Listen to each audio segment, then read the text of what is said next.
Today on Public Eye News, Governor Gretchen Whitmer and Michigan Republicans reach a compromise on sick leave and tipped wages. But first, NMU provides an update on the construction at Hardin Hall.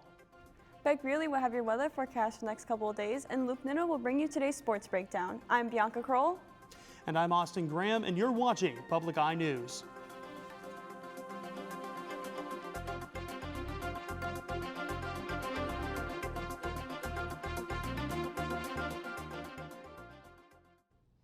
NMU trustee Derek Hall recently provided an update on the progress and objectives of the Lydia Olson Library construction project on Northern's campus.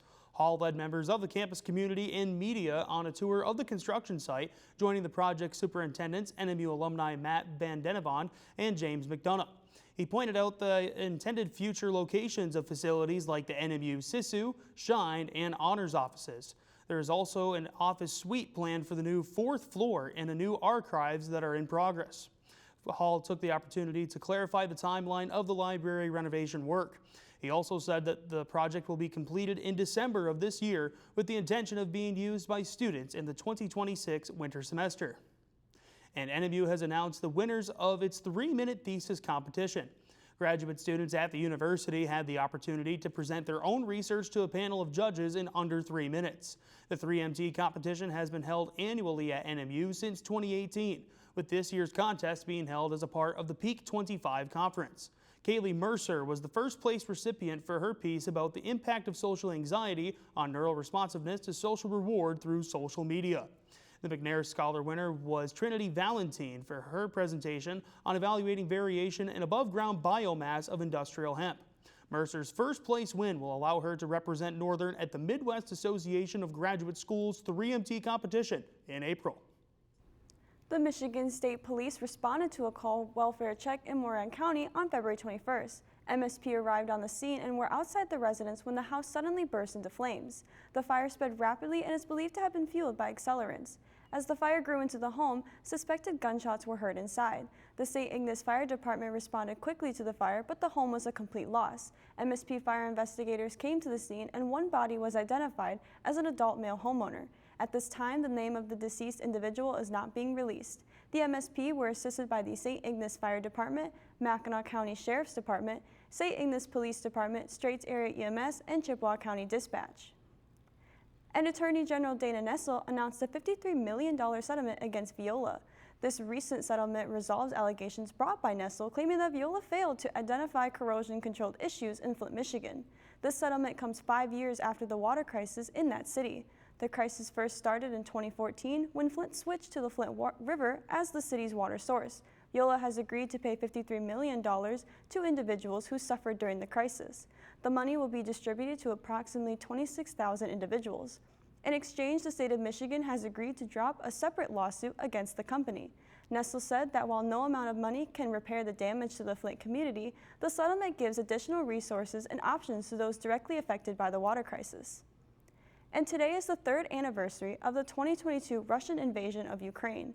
Groups close to home have stressed the importance of continuing U.S. aid to the Ukrainian cause. WDJT's Catherine Merck visited a gathering in Wisconsin. Take a look.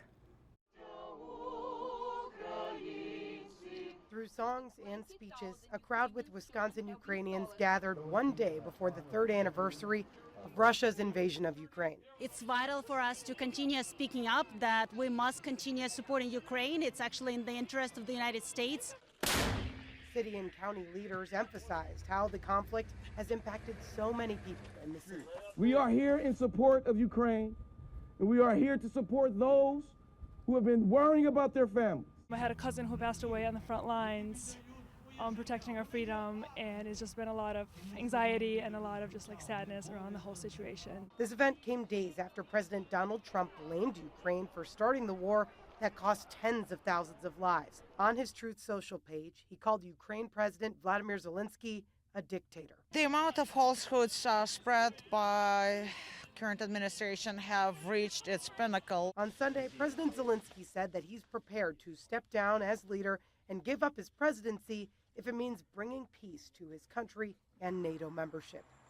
If it guarantees peace for Ukraine, if you really need me to resign, I am ready. In Wisconsin, Milwaukee has 10,000 Ukrainians. Through these words, one day ahead of the anniversary, Slava Ukraini! Heroям слава! these people don't want the war to even last another day. There are many of us who are willing to stand with Ukraine until the very end, until its victory. This past week, U.S. and Russian officials met in Saudi Arabia to engage in talks about ending the war. However, Zelensky was left out of those conversations. Many of the Milwaukee Ukrainians at today's event told me it's crucial for Ukraine to be part of those negotiations, and they plan on writing to their lawmakers to make sure the American government advocates for Ukraine's president. After this break, we'll be back with your weather update and statewide news. Stick around. Next time on The Great American Recipe. We're inviting you to the second annual Great American Recipe Bake Sale. Here we go. I have participated in many bake sales. Be careful with all those crumbs that's around the side. I have no idea how this is going to turn out. It's really all about that bake. Let's go, guys! I am nervous about these cakes. I've just never had anything like this. I can eat 5 of them, you know? Monday night at 9 on WNMU TV. Hello and welcome back. My name is Beck Burley, and I'll be giving you your Public Eye weather report. Taking a look behind me at the rooftop campus cam, it's looking beautiful in the mall right now. Lots of sun in the sky and a lot of activity. Let's take a look at our conditions around the UP. Starting off in Houghton and around the majority of the UP, we can see some cloudy conditions with a current temp of 43 in Houghton, 47 in Ironwood, and 51 in Iron Mountain. Down Menominee is 54 and sunny. Taking a look at the eastern side of our board, over in Escanaba it is 53, in Manistee it's 52, Sault Ste. Marie it's 42 degrees, and back in Marquette it is 49. Taking a close look at our conditions, we are looking at winds out of the west-northwest at 20 miles per hour with a barometric pressure of 29.42 inches and rising. Tonight, we can see some more cloudy conditions with a low of 30, winds out of the west-northwest at 10 miles per hour, and our moon phase is a waning crescent. Tomorrow, some more clouds with a high of 33, a low of 27, and winds out of the north at 10 miles per hour. Looking ahead, this Wednesday, a high of 40, a low of 31, with snowy conditions all across the week, with Thursday a high of 34, a low of 20, and Friday a high of 34 and a low of 16. That's all I have for weather. Back to the desk. Thanks, Beck, for that weather update. It's nice to see the sun is shining here in the UP. Moving into some statewide news, Michigan Governor Gretchen Whitmer and Republican lawmakers have reached an agreement to scale back sick leave and wages for tipped workers. Whitmer signed a bill into law on Friday that requires businesses with 10 or less employees to offer 5 days of paid sick leave. Businesses will also have the option to pay employees 1 hour for every 30 hours worked. All other businesses will be mandated to offer 9 days of leave. Both parties came into agreement on the matter late Thursday night in a bipartisan effort in the Michigan Senate, with a majority of Republicans in favor of the changes while Democrats were split. The bill signed by the governor will also increase the state's minimum wage to $15 an hour by 2027. Yearly inflation adjustments will follow each year after. And a Michigan woman who has been charged with being a fake elector is seeking the state's Republican Party chair position. Meshawn Maddock is running for the Michigan Republican Party chair following an endorsement from President Donald Trump. Maddock is accused of acting as a fake elector during the 2020 presidential election, facing 8 forgery and conspiracy charges. The candidate's charges were issued by Michigan Attorney General Dana Nessel, who also charged 14 other defendants in Maddock's case. All defendants have claimed their actions were not illegal, and with Maddock insisting that her case will be dropped. The group in the fake electors case is still waiting for a county district judge to decide if there's enough evidence to go to trial. And as winter carries on, so does the NMU Wellbeing Club, who are unveiling an all-new ice rink at the Northern Center. Public Eye News' own Luke Niddle took a look into the winter festivities. Here in the Upper Peninsula, skating is an always popular activity. For NMU students and Marquette residents, getting to enjoy that activity became a whole lot easier this February with the debut of the Northern Center Ice Rink. Sponsored by the Wellbeing Club, the rink is open daily, weather and volunteer permitting, from 1 to 4 p.m. and 6 to 9 p.m. The space also serves as a way for participants to fight through the gloom of winter. For those who volunteer, such as Erica Nelson, the reward comes from seeing others using the space. I saw last weekend when I drove by that people were out on the rink just enjoying, skating around, and I think that's really great. I mean, that's what it's there for, right? For others involved in volunteering, like Renee Sheen, the space also provides a unique opportunity for students and faculty to interact outside of the usual classroom setting. I think this gives a great opportunity to be able to see each other outside of the classroom, outside of the departments, be able to have some fun and just kind of goof off and be able to talk about who we are as people, not just what either we do or what we're coming to school for. As well, the ice rink fills a space for members of the community to simply get out and enjoy themselves. This is just one of the many things we're planning throughout the winter, again, to keep people's spirits lifted, make sure that as they're working hard with school or working hard at Northern, they have a little bit of fun and a chance to really say, look, winter will end, the days will get longer, and we're fighting through it together. For Brock Tessman, the ice rink encapsulates NMU as a university and community as a whole. I think winter is it. I think we got to lean into winter at Northern because there's no getting around it, and it's pretty amazing. And if Northern's the right fit for you, you have a person who's going to get into winter and not avoid it. As many all around campus would agree, an outdoor ice rink couldn't sum up Northern Michigan any better. For Public Eye News, Luke Niddle. And we'll be right back after this short break. Stay tuned. When you put voices together, there's an energy in the air.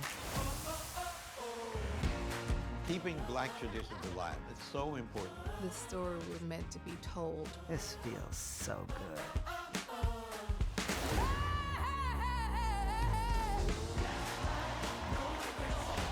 Black people can also have those stories too. All this and more, now streaming on the PBS app. Welcome back to Public Eye Sports. Once again, I'm Luke Niddle, and I'll be taking you through our Monday breakdown. Leading off on the Frozen Sheets, the Four Nations face-off officially wrapped up last Thursday with an electric overtime win for Canada. Jordan Binnington had a performance of a lifetime, lifting Canada to the win with a .939 save percentage and stopping 20 shots in a row. The performance was not the first masterclass Binnington put on in TD Garden, as he stopped 32 of 33 in Game 7 of the 2019 Finals to give the St. Louis Blues the Stanley Cup over the Boston Bruins. Additionally, between the United States and Canada, the two nations combined for a total of 16.1 million viewers for the championship, making it the highest watched hockey broadcast ever and the highest viewed non-NFL event ever on ESPN+.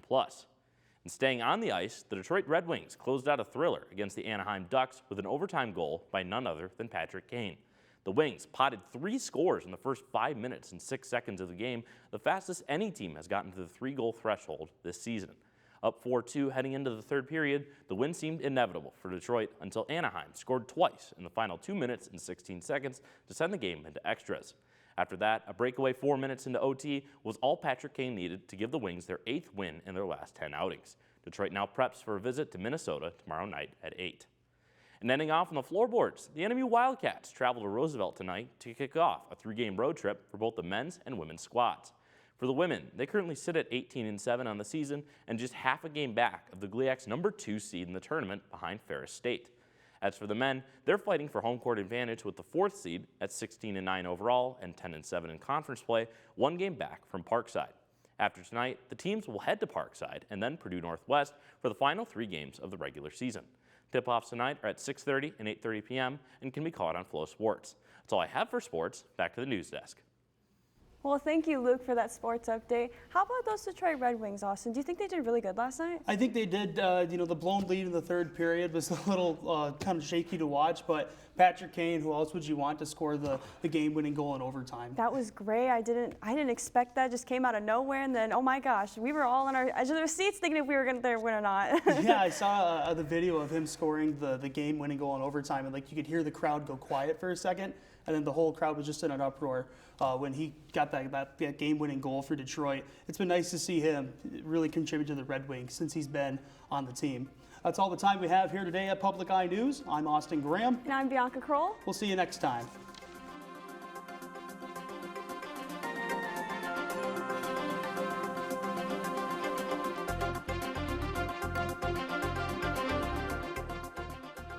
The preceding program was produced by WNMU-TV, Northern Michigan University Public Television, in studios located in Elizabeth and Edgar Hardin Hall.